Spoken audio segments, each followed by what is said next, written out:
Eleanor Vance, a seasoned architect in her late 40s, navigated the bustling concourse of Chicago O'Hare with the practiced efficiency of a frequent flyer. Suitcase rolling behind her, she scanned the departure board, her mind already anticipating the spreadsheets and presentations awaiting her in Atlanta.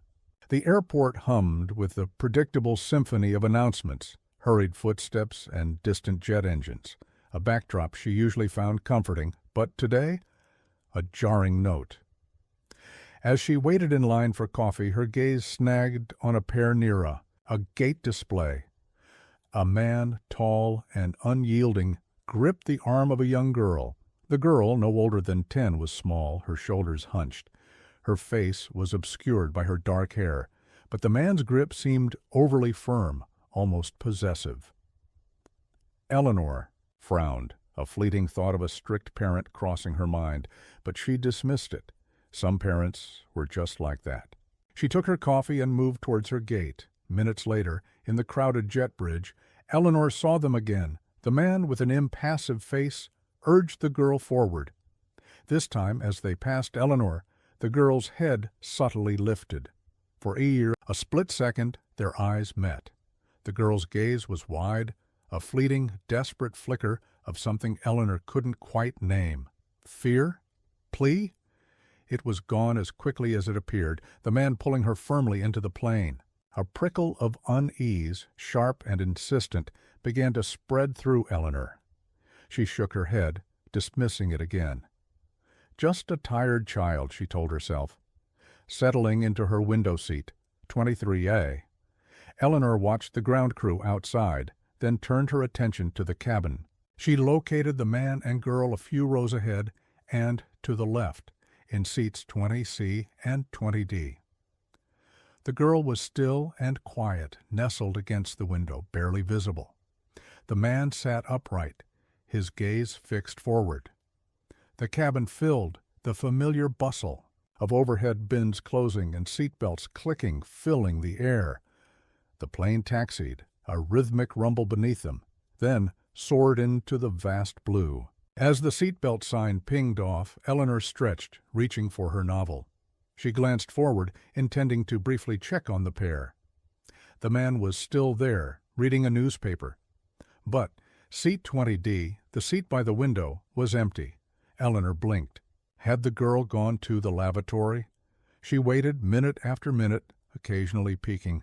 No one emerged from the rear lavatories. The man hadn't moved. The knot of unease tightened in Eleanor's stomach. She decided to act.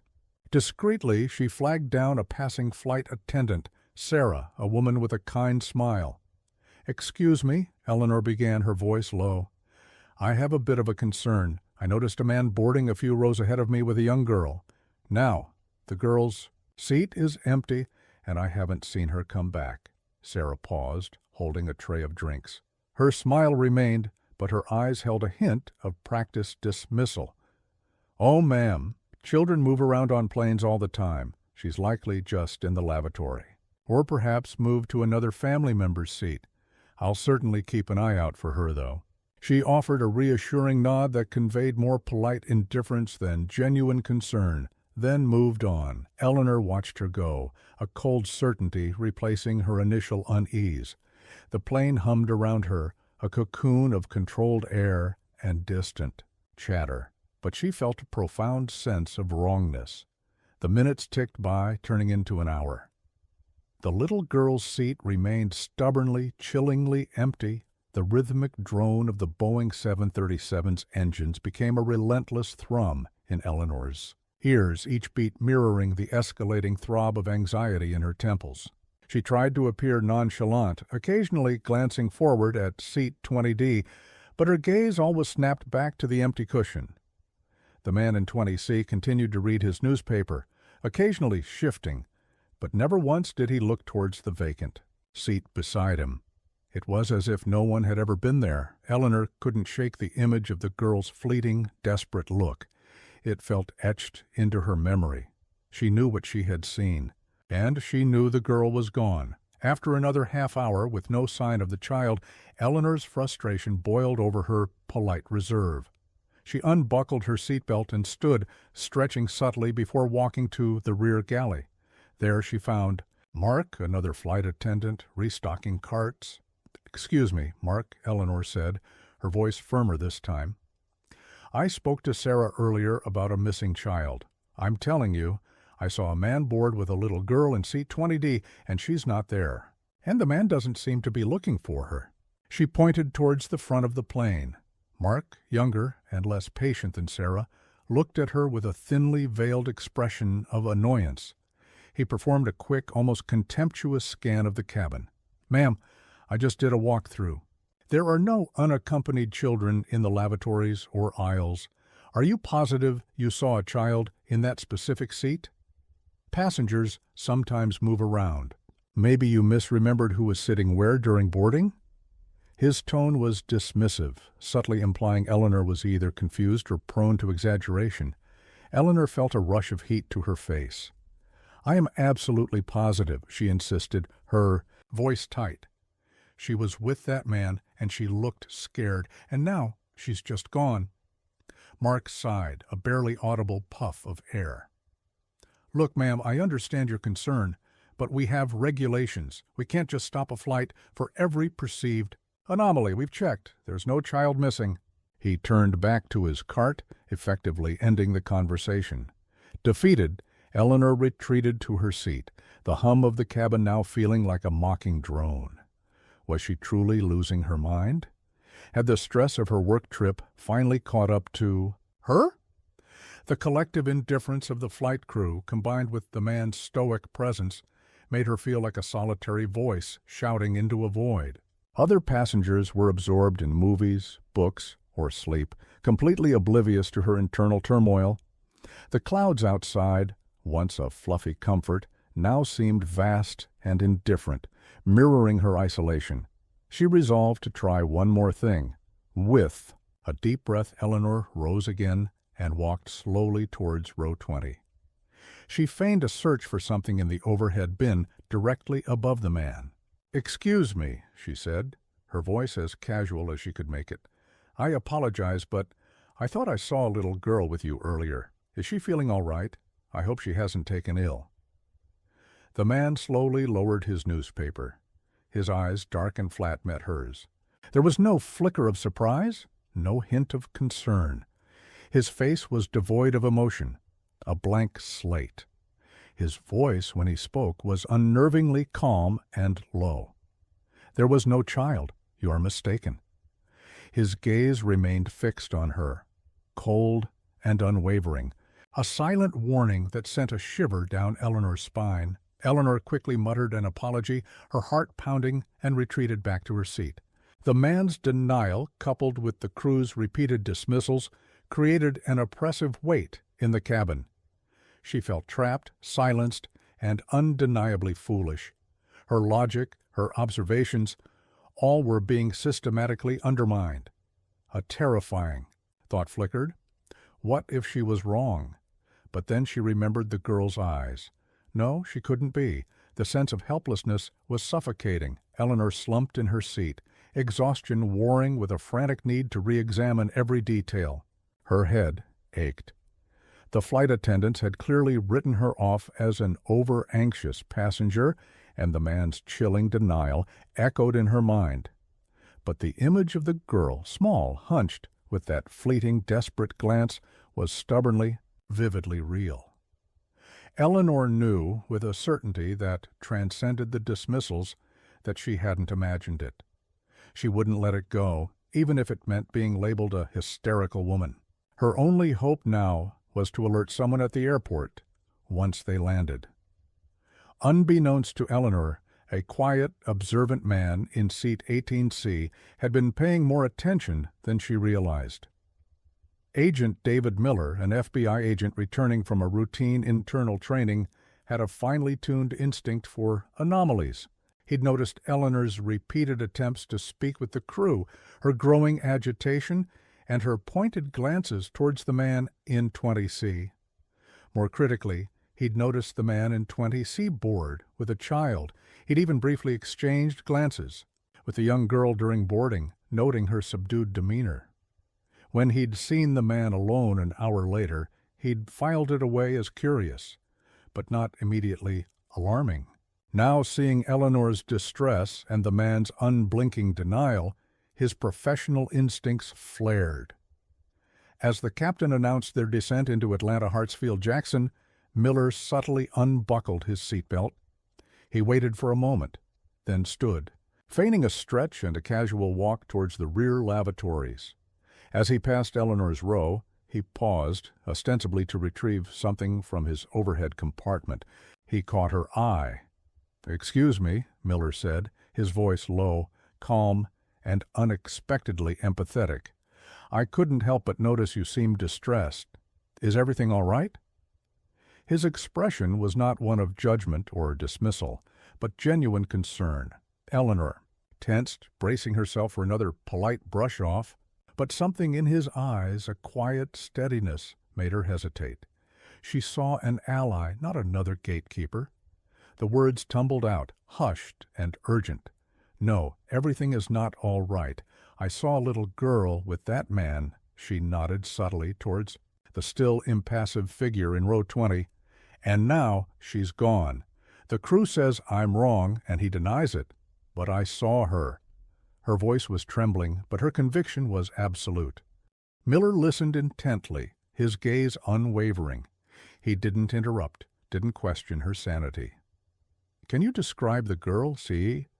he asked, his voice still calm, professional. "The man? What exactly did you see during boarding?" Eleanor recounted everything. The man's tight grip, the girl's desperate, fleeting look, her hunched posture, the empty seat. She described the man's cold denial. Miller absorbed it all, his expression unreadable. When she finished, he met her gaze again. "My name is David." "Miller," he said, pulling out a slim wallet and flashing a badge quickly, discreetly. "I'm with the FBI. I was observing some things myself." The revelation hit Eleanor like a shock wave, but it was a shock of immense relief. The suffocating weight of her isolation began to lift, replaced by a fragile but potent surge of hope. She wasn't crazy. She wasn't alone. The plane dipped slightly, signaling their approach, a physical sensation that mirrored the sudden, dramatic shift in the narrative's tension. The city lights of Atlanta began to twinkle through the window, no longer indifferent, but a beacon of potential justice. The wheels of the aircraft kissed the Atlanta tarmac with a soft thud, a sound that reverberated through Eleanor not as an arrival, but as the beginning of a desperate hunt. "Stay calm," Agent Miller instructed, his voice low and steady as the plane taxied towards the gate. "Follow my lead. Don't engage with him. We'll have people waiting." He quickly, discreetly used his phone to contact the ground crew, relaying an urgent coded message about potential missing child and requesting an immediate law enforcement presence at their gate. A few rows ahead, the Guardian in 20C, oblivious to Miller's quiet maneuverings, began to stir. He quickly gathered his meager belongings, his eyes darting subtly around the cabin, a flicker of agitation now visible beneath his practiced calm. He seemed eager to be among the first off the plane, his movements just a beat too hurried. As the plane finally docked and the seatbelt sign extinguished, the cabin erupted in the usual impatient rush to disembark. Miller allowed a few rows to exit, then positioned himself near the aisle, his posture casual, yet alert. When the Guardian reached the door, pushing past other passengers, Miller stepped forward, his FBI credentials suddenly prominent in his hand. "Sir, I'm Agent Miller, FBI. We need to speak with you." The man's face, which had been impassive moments before, tightened imperceptibly. He paused, his jaw clenching, but offered no resistance. Just beyond the jet bridge, a small group of airport police and plainclothes agents were already waiting. The Guardian was immediately, professionally, escorted away for questioning, his denials already starting to tumble from his lips. "I don't know what you're talking about. I was traveling alone." Eleanor watched, a surge of profound relief washing over her, quickly followed by a renewed wave of anxiety for the missing girl. She felt a validation so deep it brought tears to her eyes. Her sanity, her conviction had been affirmed. Now the real work began. She provided her detailed account to the officers. Every observation, every moment of the girl's subtle distress, the man's cold denial. Her voice, once trembling with frustration, was now clear and steady, fueled by a grim determination. Meanwhile, a team of officers boarded the plane, conducting a thorough, meticulous search of the cabin. They checked under seats, in lavatories, behind panels, every conceivable hiding spot. The minutes stretched into an agonizing wait. The results, however, were disheartening. No sign of the girl. A few officers exchanged skeptical glances, even as Agent Miller maintained his focused intensity. Doubt, a persistent shadow, threatened to creep back. Then a sharp-eyed officer, meticulously checking the lavatory nearest to row 20, noticed something. Tucked almost imperceptibly behind a flush panel, a small, brightly colored hair clip shaped like a tiny, sparkling butterfly. It was the kind of childlike accessory Eleanor remembered seeing briefly in the girl's dark hair during boarding. It was a tangible, undeniable piece of evidence, a silent scream confirming the child's presence on that very flight. The discovery was a breakthrough. It wasn't a grand dramatic reveal, but a quiet, irrefutable confirmation. Miller's jaw tightened. This wasn't just a missing person. It was a confirmed disappearance under suspicious circumstances. He immediately began coordinating with his contacts, the airport security office, now a bustling hub of activity. The Guardian's identity was being run through databases, his flight history scrutinized, his phone records requested. What Eleanor had dismissed as a single disturbing incident on a flight, Agent Miller now knew was a thread leading into a much larger, darker tapestry. The airport, once a place of fleeting anonymity, had become the nexus of a serious, unfolding investigation. The butterfly hair clip, a small, innocent piece of plastic, became the first tangible thread in a chilling tapestry. Agent Miller, now fully immersed, used it to anchor the expanding investigation. The Guardian, identified as Leon Vance, was a seasoned operative in a sophisticated human trafficking network. His stoic demeanor had been a facade for years of criminal activity. Initial interrogation, coupled with his flight history and encrypted phone data, began to peel back layers of a meticulously organized enterprise. This wasn't just about Maya, it was about countless others. Eleanor, her initial relief now tempered by a cold fury, became a pivotal witness. She spent hours at the FBI field office, reliving every detail of the flight, her keen observations, proving invaluable. Her memory of the girl's desperate glance, the man's subtle mannerisms, even the type of bag he carried, all contributed to the growing profile of the network. The emotional toll was immense.